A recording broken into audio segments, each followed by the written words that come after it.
नमस्कार दोस्तों, आप सभी का सीक स्टडी में स्वागत है। जैसा कि आप जानते हैं, सीक स्टडी में आपको करंट अफेयर व current events related important topic व क्वेश्चन आंसर मिलते हैं। तो आज हम बात करेंगे करंट अफेयर्स के बारे में और जानेंगे कि वे कौन से करंट अफेयर्स हैं जो हमारे आने वाले सभी एग्जाम में यूटिलाइज हो सकते हैं। जानेंगे उनके बारे में, लेकिन उससे पहले आप चैनल को सब्सक्राइब करना बिल्कुल ना भूलें और साथ ही साथ बेल आइकन पर जरूर क्लिक करें, जिससे कि आपको आने वाली हर एक वीडियो की नोटिफिकेशन मिलती रहे। तो चलते हैं, आज का पहला क्वेश्चन देखेंगे। तो ये है हमारा पहला क्वेश्चन। एशियाई विकास बैंक एडीबी, जिसे कहा जाता है एशियन डेवलपमेंट बैंक, ने 2021-22 में भारत की जीडीपी वृद्धि के अपने पूर्वानुमान को घटाकर कितने परसेंट कर दिया है। तो आपके ऑप्शन ये है, सोचिए और विचार कीजिए कि कौन सा ऑप्शन सही है। क्या होगा, अब इसका जवाब देखते हैं। तो इसका सही जवाब है ऑप्शन नंबर ए, 10%। एशियाई विकास बैंक एडीबी ने 2021-22 में भारत की जीडीपी वृद्धि के पूर्वानुमान को 10% कर दिया है। इससे पहले जीडीपी का अनुमान ज़्यादा लगाया था एडीबी ने, लेकिन भारत में इन्फ्लेशन की इस समय समस्या है। आप जानते हैं कि इन्फ्लेशन की समस्या क्यों हुई? क्योंकि भारत में कोविड-19 की जो सेकेंड वेव आई थी, उसकी वजह से हमारे देश में एक दर की फिर से लॉकडाउन लगाना पड़ा था, जिसकी वजह से इंडस्ट्री क्या हो गई थी, वर्क पे नहीं कर रही थी और इसकी वजह से मैन्युफैक्चरिंग बंद हो गई थी। इन सब की वजह से हमें काफ़ी नुकसान उठाना पड़ा है और इसका असर हमारी जीडीपी पर भी पड़ा है, जिसकी वजह से इस अनुमान को घटा दिया गया है एशियन डेवलपमेंट बैंक ने। ध्यान रखेंगे। आगे देख सकते हैं ये आर्टिकल, जिसमें बताया गया है ADB cuts India growth forecast to 10%, sees faster inflation at 5.5%। तो आप देख सकते हैं इसे 10% कर दिया गया है और इन्फ्लेशन रेट कितनी है, 5.5% है, जिसकी वजह से ये कम हो गई। आप देख सकते हैं पहले था कि जो अंदाजा लगाया था वर्ल्ड बैंक ने, वो कितने 11% का अंदाजा लगाया था कि जीडीपी ग्रोथ भारत की 11% की दर से होगी, लेकिन फिर उसको क्या कर दिया गया, कम कर दिया गया है। क्योंकि पहले जो इन्फ्लेशन रेट थी वो उम्मीद थी एडीबी को कि 5.2% रहेगी, लेकिन अभी उसने जो अनुमान लगाया है उसमें 5.5% का अनुमान लगाया है, 0.03 की वृद्धि दर्ज की है, जिसकी वजह से जीडीपी ग्रोथ में कमी आ गई है। तो ये अनुमान लगाया गया है एशियन डेवलपमेंट बैंक द्वारा। आपको ध्यान रखना है एशियन डेवलपमेंट का मुख्यालय कहाँ है, तो आपको ध्यान रखना है ये मनीला में है, जो कि फिलीपींस की राजधानी है। आगे देखेंगे तो आप देख सकते हैं इसका क्या बताया गया है कारण, तो वही कोविड-19 की सेकेंड वेव को बताया गया है कारण, इसका मुख्य कारण है। और इसके बाद रिकवरी होने की उम्मीद तेज थी, लेकिन इन्फ्लेशन रेट बढ़ गई, जिसकी वजह से हमारी क्या हुई, जीडीपी कम हो गई और इसका अंदाजा लगाया गया है 2022-23 के लिए 7.5% एडीबी द्वारा। तो ध्यान रखेंगे कोविड-19 की वजह से बहुत लॉस हुआ है सभी देशों का, उनकी जीडीपी ग्रोथ माइनस में चली गई थी। चलिए बात करते हैं अगले क्वेश्चन की।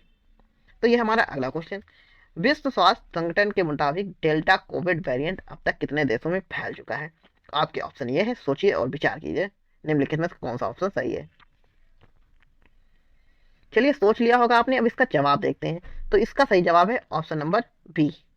ऑप्शन नंबर बी 185 इसका सही देगा, सही जवाब है। अगर डब्ल्यू की माने वर्ल्ड वर्ल्ड हेल्थ ऑर्गेनाइजेशन की, तो अब तक डेल्टा वेरिएंट 185 देशों में फैल चुका है। अभी जो डाटा रिलीज किया गया है डब्ल्यू द्वारा, उसमें बताया गया है और ये अभी तक का सबसे खतरनाक वेरिएंट भी है और ये काफ़ी ज़्यादा अटैक कर रहा है और ये तेज़ी से फैल रहा है, इसलिए ये 185 देशों में फैल चुका है। यह 185 देशों में अब तक फैल चुका है डब्ल्यू के मुताबिक। आप देख सकते हैं इस पर आर्टिकल भी पब्लिश हुए हैं बहुत सारी मीडिया न्यूज़ में। तो आप देख सकते हैं टाइम्स ऑफ इंडिया का आर्टिकल, जिसमें बताया गया है deadly delta variant of corona virus has now spread across 185 Nations of the world. W ने बताया है कि 185 देशों में डेल्टा वेरिएंट फैल चुका है, जो कि बहुत घातक है। और आप इसके बारे में देख सकते हैं, तो आप ये पाएंगे, देख सकते हैं डेल्टा वेरिएंट सॉर्स कोविड 2 का जो कि वायरस है, एक वेरिएंट है, वो 185 कंट्रियों में फैल चुका है। 21 सितंबर तक का रिपोर्ट की गई है ये डब्ल्यू द्वारा। तो इसमें उसने बताया है कि ये 185 कंट्री में फैल चुका। आगे आप देखेंगे तो ये देख सकते हैं आप, और ये जो 90% केस इस समय आ रहे हैं वो किसके हैं, तो ये सिर्फ और सिर्फ डेल्टा वेरिएंट के हैं। और बाकी जो है, जो दूसरे आपने वायरस नेम सुने होंगे जो कि सार्स कोविड 2 के वेरिएंट थे, उनकी वजह से 1% केस आ रहे हैं लगभग, अल्फा बीटा और गामा, और ये जो कि फैल रहे हैं। तो इनका फैलने की जो दर है वो बहुत कम है। और वहीं अगर बात करें हम डेल्टा वेरिएंट की, तो ये बहुत तेज़ी से स्प्रेड करता है और बहुत ही ज़्यादा घातक भी है इन वेरिएंट से, जिसकी वजह से लगातार ये जान पे जान लेता है और इसने बहुत ज़्यादा तबाही मचा रखी है।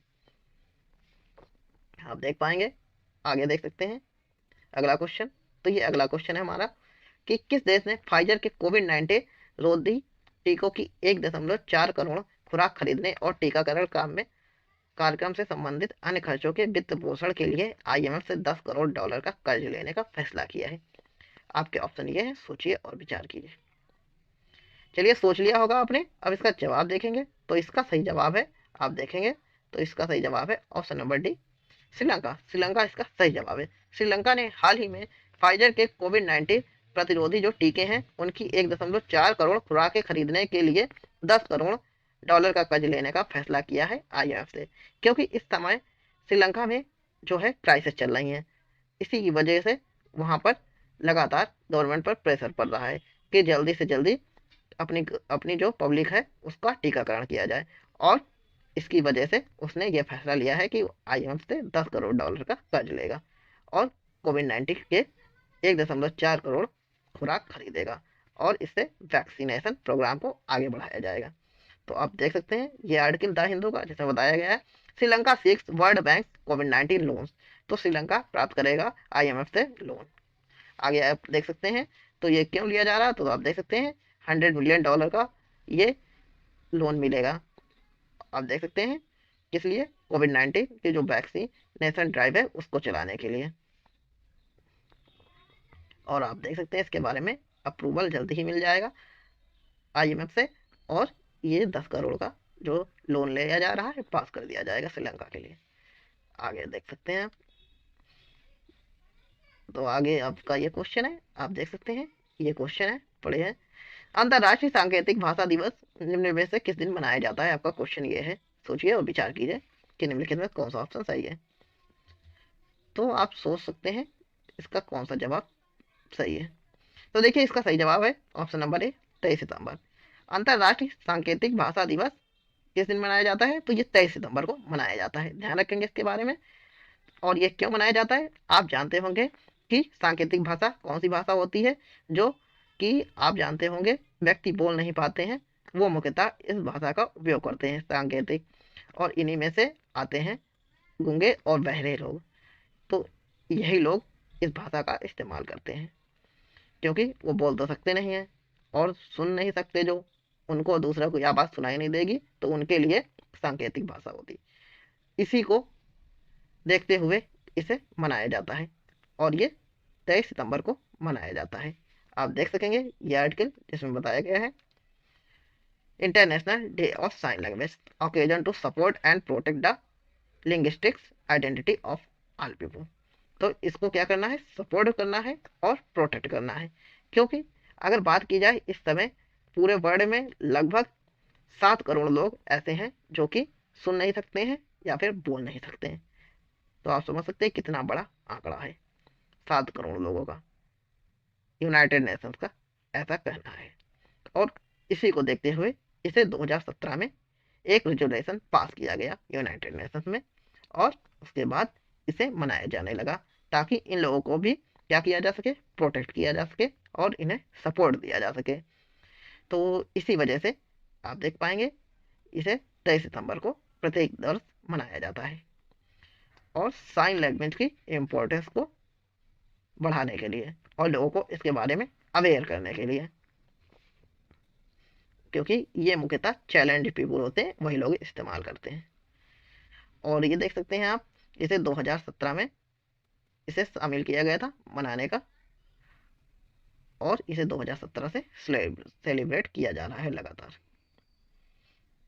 और 2018 में पहली बार इसे मनाया गया था और तब से ये लगातार मनाया जा रहा था। ध्यान रखेंगे इसके बारे में। आगे चलते हैं अपना अगला क्वेश्चन देखेंगे। तो हमारा अगला क्वेश्चन ये है, अमेरिका ने म्यांमार से 7 लाख रोहिंग्या शरणार्थियों की मानवीय मदद हेतु कितने डॉलर की अतिरिक्त मदद करने की घोषणा की है। आपके ऑप्शन ये है, सोचिए और विचार कीजिए। चलिए, सोच लिया होगा आपने, अब इसका जवाब भी देखते हैं।